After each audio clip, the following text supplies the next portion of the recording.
আমার চ্যানেলে তোমাদের সকলকে স্বাগত। আজ আমরা ক্লাস 3 আয়ো মার্টিন প্রশ্নবিচিত্রা থেকে অঙ্কের দ্বিতীয় পর্যায়ক্রমিক মূল্যায়নের দ্বিতীয় স্কুল সলভ করব।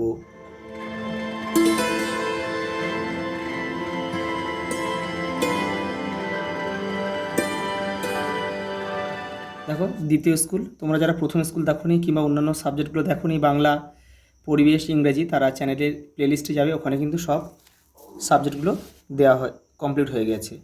দেখো, ওখান থেকে তোমরা করে নিও। দেখো, প্রথম প্রশ্ন দেখো, 12 থেকে 4 বাদ যাবে কতবার, অর্থাৎ 12-র মধ্যে কটা 4 আছে? দেখো, 3 4 12, 3। ভাগশেষ ভাজকের থেকে কি হয় সবসময় কিন্তু ছোট হয়। 873 সংখ্যাটি 3 দ্বারা বিভাজ্য না বিভাজ্য নয়? দেখো, এই 873 অঙ্কগুলো যদি 3 দ্বারা বিভাজ্য হয়, অঙ্কগুলো যোগফল, তাহলে 8 আর দেখো 7 আর 7 আর 3 10, 10 আর 8 18, তাহলে 18 3 দিয়ে যায়, 3 6 18, তাহলে এটা সংখ্যাটা কিন্তু 3 দিয়ে অবশ্যই মিলবে, তাহলে বিভাজ্য। দেখো এখানে দেখো কি বলেছে, 55 ভাগ 5, তাহলে কী হবে? 11 বসবে এটা, তাহলে 11।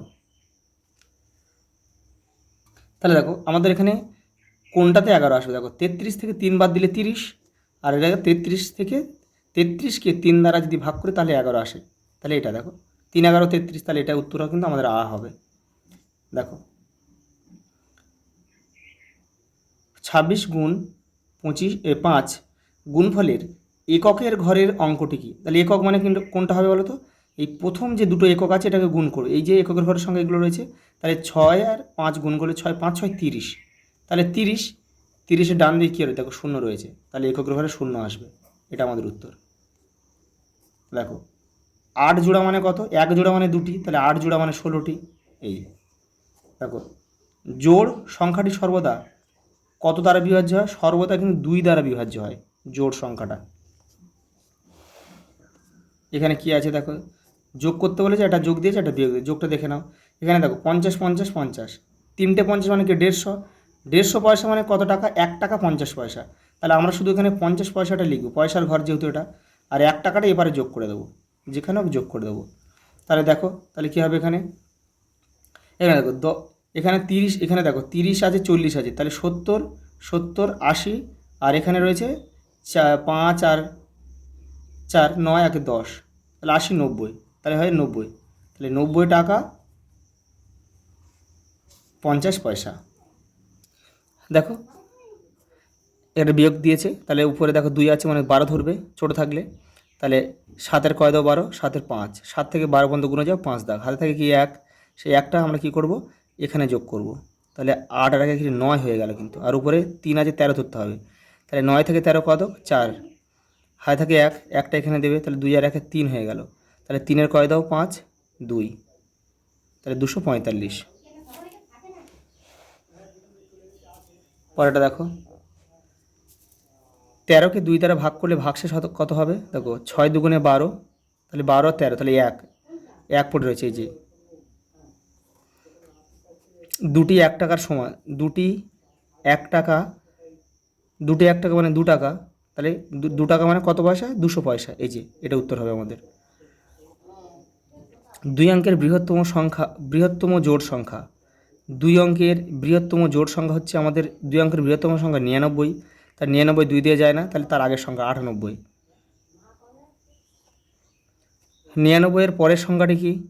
99 পরের সংখ্যাটা কি?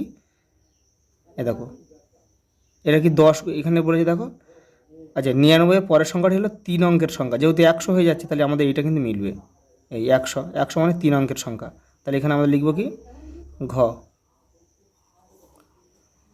দেখো, দশক হলো এককের, দশক হলো এককের কত? 10 গুণ, একক মানে 1 আর দশক মানে 10, তাহলে কত? এককের কত গুণ? 10 গুণ। দেখো, গুণ করো, এটা তোমরা করে নেবে, আমি তো দেখো এখানে মুখে মুখে করে দিচ্ছি, দেখো এটা তোমরা বসিয়ে করবে। 6 2 12 2, হাতে থাকে কত? হাতে থাকে 1, 6 1 কে 6, হাতে 1 ছিল 7, হাতে কিছু নেই কিন্তু, 6 1 কে 6, তাহলে 672।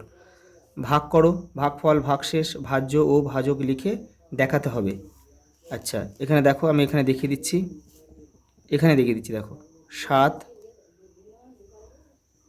তাহলে এখানে বলেছি সব দেখাতে হবে কিন্তু, তাহলে এখানে দেখো এইটা হচ্ছে কিন্তু ভাজ্য, এটা ভাজক,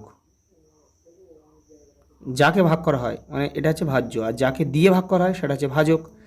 দেখো এটা 7 একে 7, তাহলে একটা সংখ্যা নামে, কিন্তু এখানে আরেকটা সংখ্যা নামাতে হচ্ছে, 1 2 যায় না, তাহলে এখানে শূন্য খাইয়ে কিন্তু এটা আমাদের 5টা নামাতে হবে।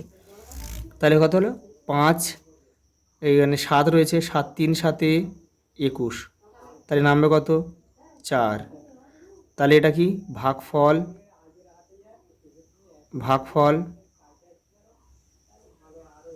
ভাগশেষ।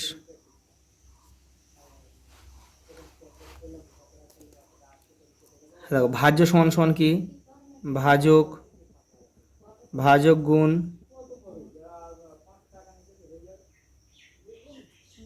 ভাগফল যোগ ভাগশেষ। দেখো এই প্রদত্ত চিত্রে কটি বাহু রয়েছে? দেখো 1 2 3 4, 4টি বাহু রয়েছে। বিন্যাস থেকে পরের ছবিটি পরেরটি আঁকো। দেখো এই দেখো এটা কি গিয়েছে, দেখো একটা ডান দিকে গিয়েছে, তারপর নিচের দিকে এসছে, তারপরে তারপরে এই দিকে গেছে, মানে এইভাবে ঘুরছে। দেখো ভালো করে দেখো, এইভাবে ঘুরছে। তাহলে পরেরটা কোন দিকে হয়? পরেরটা কিন্তু উপরের দিকে হবে। এদিকে গিয়েছে, এবার পরেরটা উপরের দিকে হবে। দেখো এটার সাথে এটা, দেখো এটার সাথে এটা দেখো উল্টো, মানে এইদিকে মুখ করে আছে, এইদিকে মুখ করে আছে। এটা দেখো তাহলে এই নিচের দিকে আছে, তাহলে এটা পরে উপরের দিকে হবে। পরেরটা দেখো, অঙ্কের ভাষায় সমাধান করো। দেখো রেবার দাদু রেবাকে 40 টাকা 50 পয়সা দিলেন। রেবা 8 টাকা 50 পয়সার ফুচকা ও 4 টাকার আলু কাবলি খেয়েছে। এখন রেবার কাছে কত টাকা আছে? তাহলে দেখো 8 টাকা 50 পয়সা আর 4 টাকার আলু, এটা কিন্তু তোমাদের যোগ করতে হবে। এখানে তোমরা যোগটা করো, এখানে আমি এখানে করে দিচ্ছি। দেখো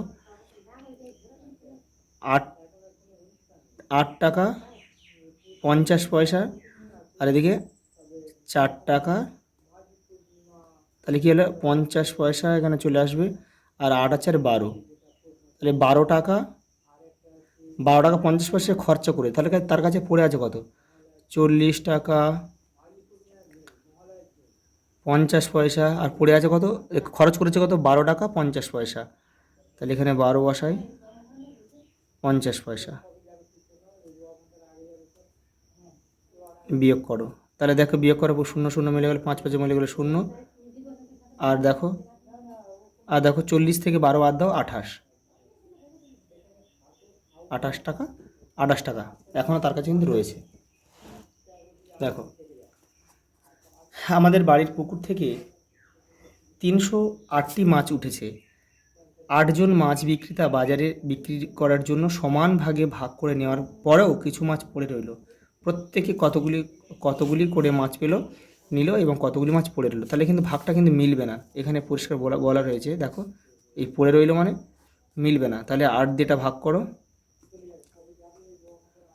দেখো 8 3 আসতে কত? এই 3 আসতে 24, হাজার কত 6, আর এদিকে 8 নামলো, তাহলে 8 কত? 8 64, তাহলে 4 নেমে গেল, 4।